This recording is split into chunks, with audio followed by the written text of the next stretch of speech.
आइए देखिए, इसके पहले हम लोग बात किया गया था फंडामेंटल राइट मौलिक अधिकार के जो बेसिक चीज था उसको बता दिया गया। अब आइए समझते हैं जो 6 मौलिक अधिकार हम लोग के दिया गया है उसके बारे में बारी से समझते हैं। देखिए फंडामेंटल है, इसके पहले में जो वीडियो आप लोगों को मिला था, इसके पहले जब हम लोग आया गया था तो उसमें लिखावट में कुछ त्रुटियां हुई थी, उसको आप पहले आप लोग देख लीजिए क्या है। ठीक, अब देखिए उसमें क्या हुआ था। देखिए पहला आपको हो गया था जो समता और समानता का है, और समानता का अधिकार जो है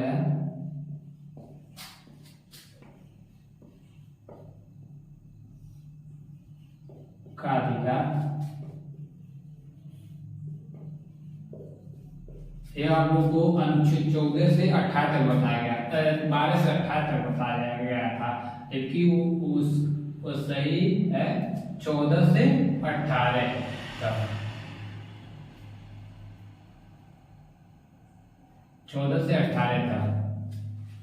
और दूसरी त्रुटि आपको हुई थी शोषण का अधिकार, वो शोषण का अधिकार नहीं, वो शोषण के विरुद्ध अधिकार, वो शोषण का अधिकार न होकर वो शोषण के विरुद्ध अधिकार, लिखने में कुछ त्रुटियां हुए थे, आप लोग इस ध्यान दिया कीजिए, जो गलती हो उसको कमेंट कर दिया कीजिए।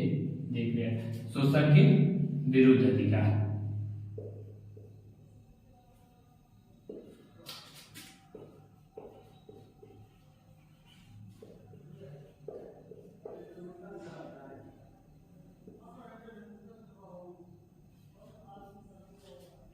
देखिए ये जो कमियां थे, समता और समानता का जो अधिकार था वो 12 से 18 तक बताया गया था। जो 12 और 13 12 मौलिक अधिकार का परिभाषा बताया गया, डेफिनेशन, और जो 14 है उसमें कुछ नियम है, उसको अभी बारी से हम लोग समझते हैं। उसी लिए आज वीडियो वही बताया। हम लोग स्पेशल बात करें समता और समानता का, जो अनुच्छेद 14 से है 14 से 18 तक। आज हम लोग समानता बात करेंगे अनुच्छेद 12 से 14 तक क्या किस्मत क्या है।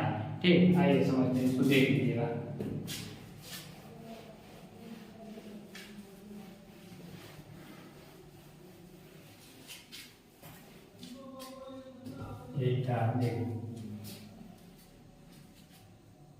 फंडामेंटल मौलिक अधिकार, इसी पर उस दिन बात किया गया था, इसके आगे बात किया जाएगा।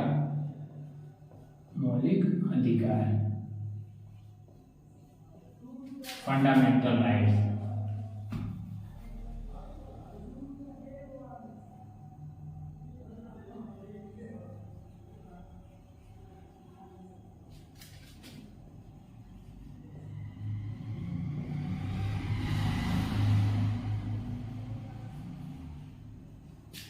यही है फंडामेंटल राइट, मौलिक अधिकार फंडामेंटल राइट।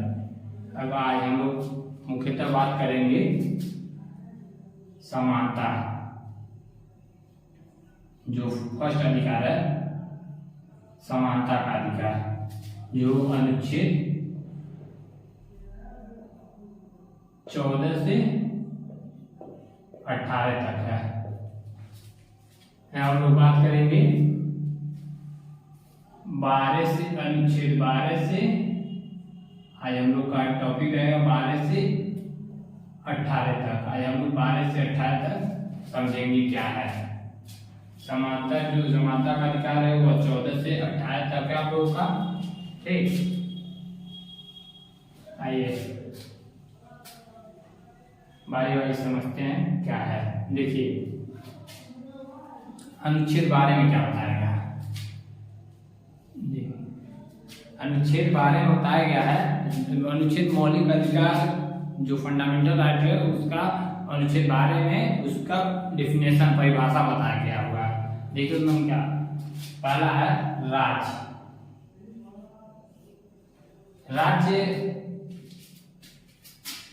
राज्य में देखिए संविधान का अलग ही लैंग्वेज होता है। राज्य मतलब केंद्र सरकार, राज्य सरकार, लोकल एरिया के जो मेंबर, जो लोकल एरिया के जो सदस्य होते हैं उनका सारे लोग इसमें आते हैं। इन लोगों का मुख्यतः काम होता है जो मौलिक अधिकार, जो नागरिकों के मौलिक अधिकार दिए गए हैं उनके बारे में एक तरह से नियम कानून बनाना। नियम कानून होना चाहिए जिससे मौलिक अधिकार का मतलब यह नहीं है कि आप सड़क पर ही आपका अधिकार है तो आप सड़क पर ही जमीन बना ले, घर बनवा लें। ये सारा देख रेख राज्य करती है, जिसमें लोकल एरिया के भी रहते हैं, केंद्र सरकार विभाग लेती है, राज्य सरकार भी होती है। ठीक, इसको अब लोकल एरिया में काम होगा तो वहाँ केंद्र सरकार, राज्य सरकार देखने नहीं आएगी। अब गांव में कोई समस्या होगी, गांव में कोई अगर गलत जगह पे घर बनवा रहा है तो उसमें राज्य केंद्र सरकार तो देखने आएगी नहीं। लोकल एरिया की जो सरकार होगी, जो क्षेत्रीय, जो उसके एरिया के मेंबर होंगे उसके लिए वो कानून बनाएंगे। ठीक, आइए देखते हैं दूसरा क्या है। सेकेंड राज्य, हम लोग देखिए क्या है, केंद्र सरकार, राज्य सरकार,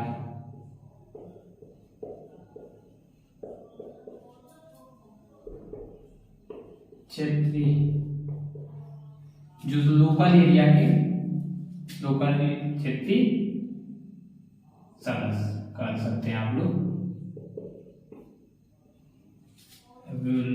छोटा एरिया इसको आप लोग इस सारे जैसे जो भी चीज मन आता है, जो जितना अगर देश बारे में होगा, जो क्षेत्रीय होगा, सबका अलग अलग नियम होता है, अलग अलग काम होता है। अब देखिए दूसरा क्या है, देखिए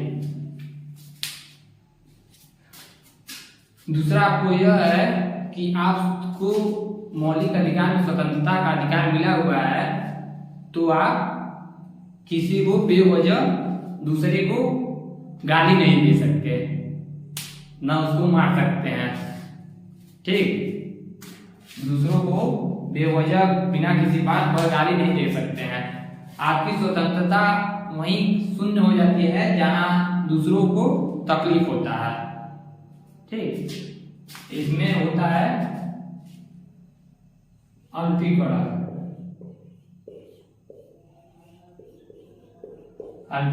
और असंगत।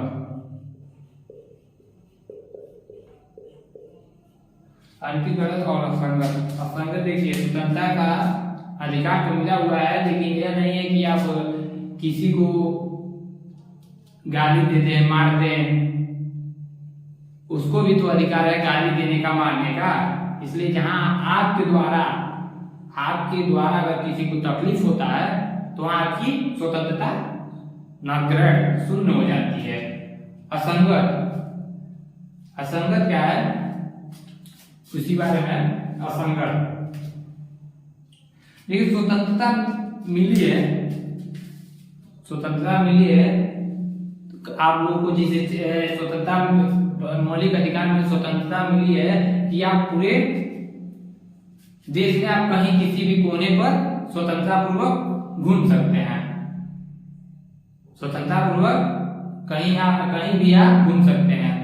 लेकिन यह आप लोगों की स्वतंत्रता नहीं है कि आप लोग बिना किसी पूछे किसी के घर में घुस जाए। ठीक, ये असंगत आपके असंगत। अब आइए तीसरा समझते हैं। आइए आप लोग वीडियो पॉज कर नोट करते रहिएगा। अब तीसरा क्या है, तीसरा यहाँ पे आप लोगों को समानता का जो अधिकार दिया गया है 14 से 18 अनुच्छेद 14 में क्या है देखिए, इसमें क्या है 14 में कानून की समानता।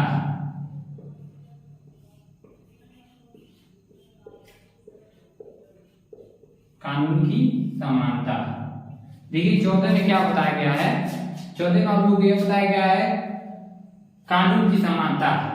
कानून सबके लिए बराबर है, चाहे वो राजा हो चाहे वो फकीर हो, कानून सभी लोगों के लिए बराबर है। चाहे कोई अमीर हो चाहे गरीब हो, सभी लोगों को समान व्यवहार समान कानून सब पर लगेगा। चाहे वो कितना हो बड़े आदमी हो चाहे वो किसी भी पद पे हो, कानून सबके लिए सामान्य है। इसमें कानून के नजर में कोई ना छोटा होता है ना कोई बड़ा होता है। अपराधी अपराधी होता है, चाहे वो छोटा आदमी हो या बड़ा आदमी हो। इसलिए अनुच्छेद 14 में समानता बताया गया है, सभी प्रत्येक लोगों के लिए कानून समान होता है। अब आइए अनुच्छेद 14 समझते हैं। अनुच्छेद 15 क्या कहता है ये,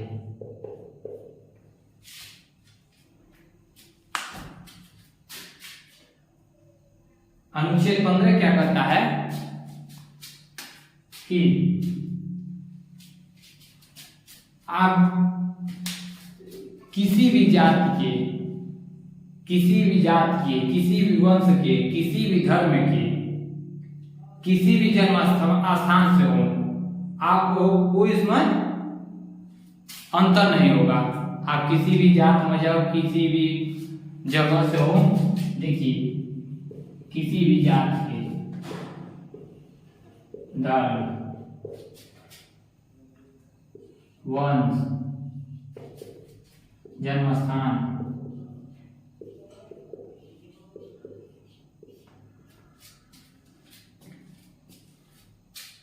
देखिए क्या कहा गया है अनुच्छेद 15 में, मौलिक अधिकार अनुच्छेद 15 में कहा गया है आप किसी भी जात के हो, धर्म के हो, किसी वंश के हो, किसी भी जन्म स्थान से हो, इससे कोई नहीं फर्क पड़ता, सभी लोगों के साथ समान व्यवहार किया जाएगा। यह नहीं है कि आप मुस्लिम हो, आप हिंदू हो, या आप छोटे हो, आप छोटे बिरादरी हो, आप बड़े बिरादरी, इसमें कोई सभी लोगों के साथ इसमें किसी प्रकार का भेदभाव नहीं है। यह भेद निषेध है, अनुच्छेद 15 में बताया गया है। सरकार जनता के लिए सभी लोग समान है, चाहे वो बड़ा हो चाहे वो उच्च जाति का हो चाहे निम्न जाति का हो, सभी लोग समान है। इसके द्वारा अब भेद नहीं किया जा सकता है, इसके द्वारा भेद रहित होता, निषेध होता है। अब आइए समझते हैं क्या है 5वां अनुच्छेद 16। देखिए 15वां तो हम लोग देख ही लिए हैं, 14 भी लगभग इसी से जुड़ा हुआ है, 15 भी 16 भी 15 से ही जुड़ा हुआ है, 15 16 17 ये सब लगभग इसी से जुड़े हुए हैं। जाति धर्म वंश जन्म स्थान, सरकार इसमें कोई भी भेद नहीं करती कि किसी एक जाति हो चाहे मजहब हो चाहे किसी वंश के हैं, तो ऐसा इसमें कुछ नहीं है। सभी लोग किसी भी जात के हों, किसी भी धर्म के हों, किसी भी वंश के हों, कहीं भी पैदा हो, उस सभी लोगों को उसमें कोई भेद भाव नहीं किया जाएगा। यह अनुच्छेद 15 बताया। आइए समझते हैं अनुच्छेद 16 में क्या है। देखिए इसमें क्या आता है, जात, पहले समझ देखिए क्या है इसमें 16 में, राज्य अधीन, देखिए राज्य अधीन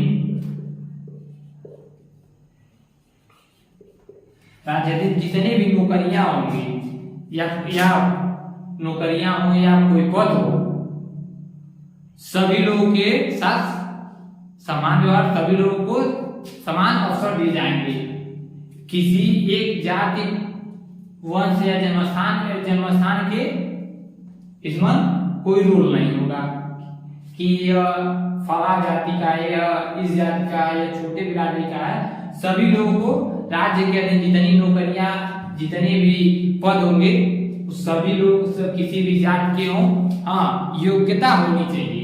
वह किसी भी जात के हों, किसी भी वंश के हों, किसी भी कहीं किसी भी जन्म स्थान से हो, कहीं भी हो, उससे कोई मतलब नहीं। सभी लोगों को समान अवसर दिए जाते हैं। इसमें अनुच्छेद 16 बताया गया मौलिक अधिकार में सभी लोगों को समान अवसर दिए जाएंगे, चाहे वह हाँ बट लेकिन योग्यता होनी चाहिए उस पद के लिए, उस नौकरी के लिए योग्य होना चाहिए। अदर इसमें मायने नहीं रखता कि आप किस जात के हैं, आप अमीर हैं गरीब हैं, ये सब राज्य सरकार नहीं देखती है।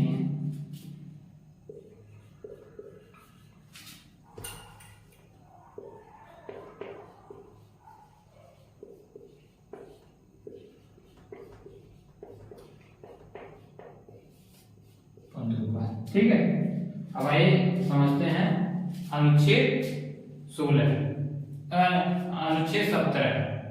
इसको आप वीडियो पॉज कर आप लोग नोट करते रहिएगा, इरेज कर रहे हैं। ठीक, आइए समझते हैं।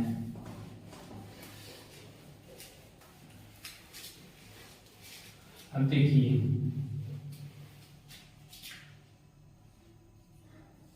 अब क्या बताया गया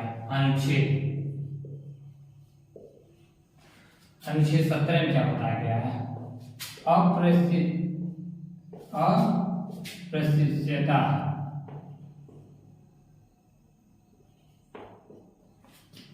अनटचेबिलिटी,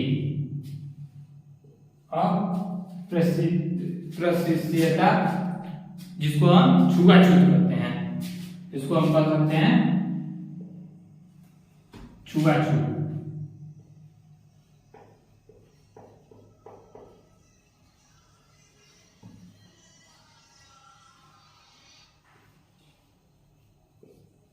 इसको हम कह सकते हैं छुआछूत। ठीक, अप्रशिष्यता छुआछूत अनुच्छेद 17 में बताया गया है। इसमें अनुच्छेद 17 में बताया मौलिक अधिकार फंडामेंटल राइट, जो अनुच्छेद 17 में बताया गया है कि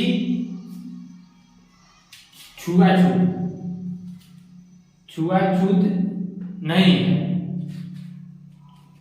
किसी जब कोई जैसे अगर कोई ऐसा बीमारी आ जाती है जिससे छुआछूत से फैलता है, उस कंडीशन में छोड़कर और किसी भी कंडीशन में छुआछूत नहीं होनी चाहिए। जैसे छोटे लोग को अपने पास बैठाना नहीं चाहते हैं, ऐसा बहुत देखने को मिलता है। तो उनको अपने साथ खाना खाते नहीं देखना चाहते, अपने साथ ना बैठना चाहते हैं, ना उनसे बात करना चाहते हैं, ना उनके पार्टी में जाना पसंद करते हैं। तो अनुच्छेद 17 में बताया गया है। और सबसे ज्यादा छुआछूत गांव में होता है, शहरों में छुआछूत बहुत कम होता है। गांव में छुआछूत सबसे अधिक होने की वजह है कि यहाँ शिक्षा की कमी, जिसकी वजह से छुआछूत। शहरों में आप लोग जाएंगे, शहरों में देखेंगे, शहरों में छुआछूत बहुत ना के बराबर मिलता है। वहाँ हर एक छोटे बिरादरी से लेके बड़े बिरादरी तक, छोटे जाति हो चाहे बड़े जाति से, सारे लोग के बच्चे पढ़ाई करते हैं, एक साथ रहते हैं, एक साथ एंजॉय करते हैं, वो पढ़े लिखे होते हैं, हर एक चीज समझते हैं। इसकी वजह से वहाँ छुआछूत नहीं देखने को मिलता। सबसे ज्यादा छुआछूत गाँव में देखने को मिलता है सबसे ज्यादा। यह अनुच्छेद आपको 17 में बताया गया है छुआछूत। अब आइए 7वां देखते हैं क्या है अनुच्छेद 18 में, आज का लास्ट। देखिए, उपाधिकार, उपाधियों का हन। ये अनुच्छेद 17 जो है छुआछूत वाला, इसको मौलिक अधिकार इसलिए रखा गया है, इसमें छोटे बड़े का छोटे बड़े एक साथ मिलकर शायद लोग हैं, इसलिए बताया गया है कि एक दूसरे से कोई छुआछूत का भाव ना रखे कि छोटा है बड़ा। क्योंकि देखिए आप लोग देखिएगा स्कूलों में ड्रेस है, सभी बच्चे यूनिफॉर्म पहन का एक यूनिफॉर्म कोड होता है जो शायद बच्चों के लिए होता है, कंपल्सरी होता है, सारे बच्चे पहनते हैं। उसका क्या है, उसको इसलिए स्कूल लाया गया है कि सारे बच्चे ड्रेस पहन कर आए, क्योंकि उसमें जो गरीब बच्चे हैं और जो अमीर बच्चे हैं उन लोगों का जो भेद उसी को जो अंतर होता है उसी को कम करने के, उसी को खत्म करने के लिए। नहीं तो देखेंगे जो गरीब बच्चा रहेगा वो वैसा कपड़ा नहीं पहन पाएगा जैसे अमीर लोग पहन पाएंगे। इसलिए स्कूलों में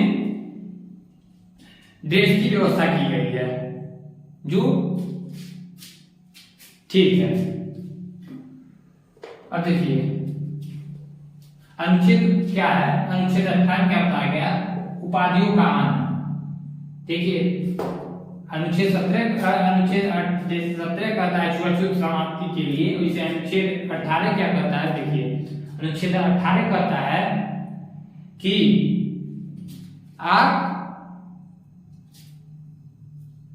उपाधि नहीं रख सकते।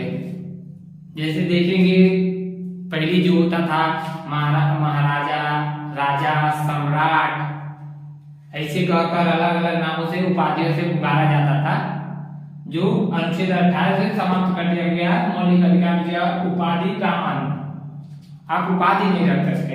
देखिए अगर आप बाहर से फॉरेन से आपको कोई उपाधि दी जाती है तो उसको भी आप लोग नहीं रख सकते, उसके लिए आपको स्पेशली परमिशन लेना पड़ेगा, लेकिन उसको अपने नाम के साथ यूज नहीं कर सकते कि महाराजा फला सिंह, ऐसे आप लोग नहीं यूज कर सकते। ठीक, जो अवार्ड आपको मिलता है नेशनल अवार्ड, जो नेशनल अवार्ड है, जिसे बहुत लोगों को देखिएगा आप लोग सचिन तेंदुलकर को ही भारत रत्न मिला है, तो आप यह नहीं कह सकते भारत रत्न सचिन तेंदुलकर, वह उनको ऐसा अधिकार समाप्त कर दिया गया है। वो अधिकार समाप्त उपाधि अपने नेशनल अवार्ड या किसी उपाधि के साथ अपने नाम को यूज करेगा। भारत रत्न सचिन तेंदुलकर वो ऐसा नहीं कर सकते। सिंपल, हाँ यह कह सकते हैं कि हमको भारत रत्न मिला हुआ है, लेकिन यह नहीं कर सकते भारत रत्न सचिन तेंदुलकर। और कहाँ रख सकते हैं, देखिए नेशनल अवार्ड का आप लोग नहीं रख सकते, लेकिन देखिए एजुकेशन का महत्व आप लोग देखिए यहाँ क्या है, इसीलिए कहा जाता है आप लोग एजुकेशन पर ध्यान दिया कीजिए, पढ़ाई क्या कीजिए। देखिए अब यहाँ एजुकेशन और डिग्री से जो मिलती है उसका यूज आप लोग कर सकते हैं। जैसे आप लोग डॉक्टरी कर लिए तो आप लिख सकते हैं डॉक्टर रमेश सिंह या डॉक्टर जो भी हो। प्रोफेसर है तो लिख सकते हैं प्रोफेसर अजय सिंह। जो भी आपको एजुकेशन से, देखिए एजुकेशन का जो टाइटल मिलता है उसको आप लोग यूज कर सकते हैं। जो उपाधि आपको मिलती है जो एजुकेशन से और रैंक से जो मिलता है उसका आप लोग अपने नाम के पहले यूज कर सकते हैं, लेकिन नेशनल अवार्ड चाहे और उपाधि से आप लोग यूज नहीं कर सकते। ठीक, आज बस इतना ही। आगे फिर जो इसका सेकेंड स्वतंत्रता का अधिकार फिर उस पर बात किया जाएगा नेक्स्ट लेक्चर में, आप लोग देख लीजिएगा।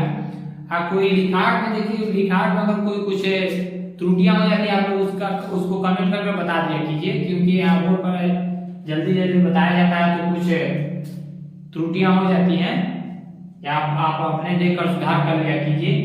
ठीक, आप लोग इसको वीडियो को पॉज कर नोट करते रहिए, क्योंकि हर एक कॉम्पिटिटिव हर एक जगह इसमें से जरूर क्वेश्चन कुछ पूछे जाते हैं। और सभी लोगों को अपना मौलिक अधिकार जानना चाहिए, हमको क्या मौलिक अधिकार है यह नहीं कि हमको स्वतंत्रता का अधिकार मिला हुआ है तो हम किसी को गाली देते चले, किसी के घर में बिना पूछे घुस जाए, इतना अधिकार नहीं है।